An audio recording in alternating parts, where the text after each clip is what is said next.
Hello everyone. So कधी-कधी ना आपल्याला वाटतं, की सगळ्यांची लाईफ सॉर्टेड आहे आणि फक्त आपणच स्टक आहोत. Everyone is busy becoming something. Someone is earning more, someone is healing, someone is building their dream life आणि आपण आपण फक्त सर्व्हाइव्ह करतोय असं वाटतं. But honestly just close your eyes for a second आणि स्वतःला विचारा, जिथे मी आज आहे, तिथे पोहोचायचं पण एक ड्रीम होतं ना कधी? मे बी तू अजून एक्झॅक्टली तिथे नाहीये, जिथे तुला पोचायचं होतं. But look at yourself girl.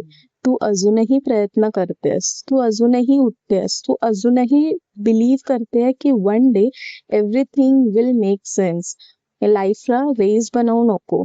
Everyone has different timing. काही लोक अर्ली ब्लूम होतात, काही लोक सायलेंटली ग्रो होतात आणि silent growth is still growth.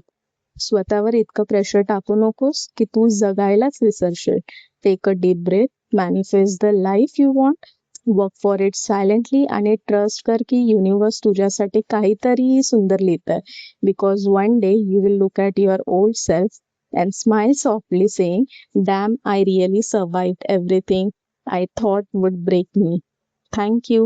Do let me know, guys, की तुम्हाला मी हे जे व्हिडिओज बनवते, मी जे बोलते, ते तुम्हाला कसं वाटतं? तुम्ही रिलेट करतात का ह्या सर्व गोष्टींमध्ये? बिकॉज हे मी स्वतःसाठी रिलेट करते. Thank you so much.